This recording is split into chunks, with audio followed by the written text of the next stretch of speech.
Hi అండి, welcome back to Sakshi Joy family vlogs. మా పాప అండి ఈరోజు మా పిల్లలు మా హస్బెండ్ అందరు ఇంట్లో ఉండడం వల్ల బగారా రైస్ చికెన్ చేయమన్నారు. ఇంకా అదే ప్రిపేర్ చేస్తున్నాను అన్నమాట. సాక్షి అయితే అమ్మ నేను చేస్తున్నాను, డాడీ కోసం బగారా రైస్ నేనే చేస్తాను అని చెప్పి గొడవ చేస్తుంది. సరే ఇంకా ఆమె కోసం ఇంకా తప్పక ఆమెనే కూర్చోబెట్టేసాను. ఇంకా కొంచెం ఆయిల్ నెయ్యి నేను వేసేసాను. ఇంకా అన్నీ చెప్తుందన్నమాట. ఆమెకైతే వీడియోస్ తీయడం చాలా ఇష్టము. ఫస్ట్ ఇంట్రడక్షన్ ఆమెనే ఇచ్చింది కదా, వెల్కమ్ టు మై వీడియోస్, మా డాడీ కోసం నేనే బగారా రైస్ చేస్తున్నానని చెప్తుంది. ఇంకొకటి ఐటెం మసాలా లీవ్స్, సాజీరా, లవంగాలు, యాలకులు ఇవన్నీ వేసేసాను. తర్వాత జీడిపప్పు కూడా ఆమెకే ఇచ్చేసాను, ఆమెనే వేసేసింది.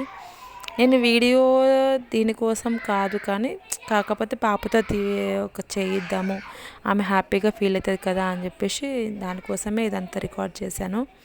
అందరికీ ఆల్మోస్ట్ తెలుసు కదా బగారా రైస్ ఎలా చేయాలో, స్పెషల్గా దానికోసం అయితే కాదు, పాప సాటిస్ఫాక్షన్ కోసం చేశాను అన్నమాట ఈరోజు.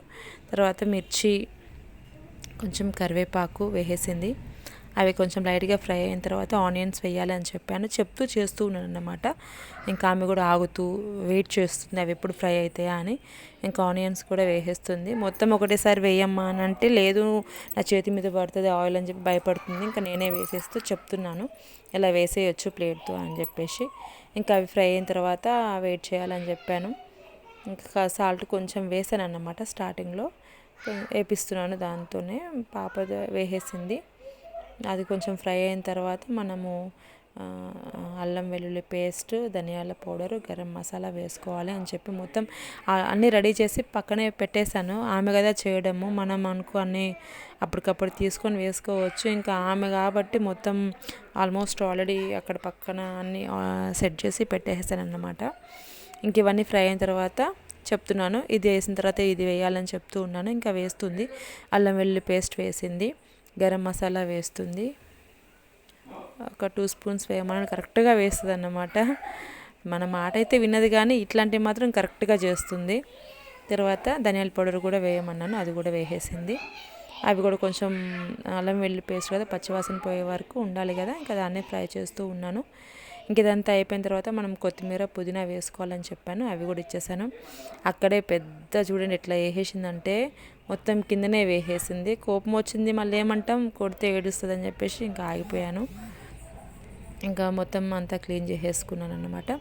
తర్వాత నేను వేసుకుంది అది బియ్యం అయితే 2 గ్లాసెస్ తీసుకున్నాను. ఇంకా వాటర్ 3 గ్లాసెస్ వేసాను.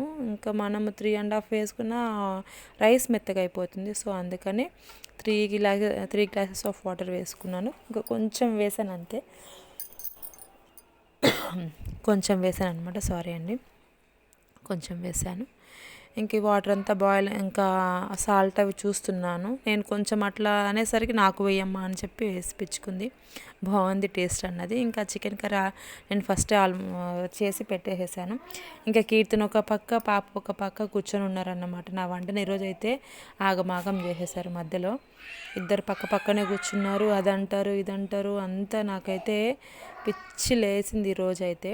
ఇంకేం చేస్తాం, తప్పదు కదా, మనమే ఒప్పుకున్నాం చేపిస్తా అని, మరి చెప్పినాక మళ్ళీ వదిలేస్తే బాగోదు, ఏడుస్తుంది అని చెప్పేసి ఇంక అట్లనే ఇంకా ఆమెనే వీడియో నేను రైస్ వేసేస్తా అని చెప్పాను, వీడియో తీస్తూ ఉంది. ఇంక మొత్తం వేసేసాను. మొత్తం వేసినాక కొంచెం మొత్తం హై ఫ్లేమ్లోనే ఉంచాలి. మొత్తం బాగా బాయిల్ మళ్ళీ బాగా ఉడుకుతున్నప్పుడు మనం లో ఫ్లేమ్లో పెట్టేసి మూత పెట్టేస్తే బాగా ఉడికిపోతుంది లోపల కూడా. అందుకని చెప్పేసి కొంచెం మనకి ఉడుకుతూ అట్లా చూడండి, అట్లా వచ్చినప్పుడు ఉడుకుతూ ఉంటుంది కదా, ఆ టైంలో ఇంకా మూత పెట్టేసేసి సెట్ చేయాలి.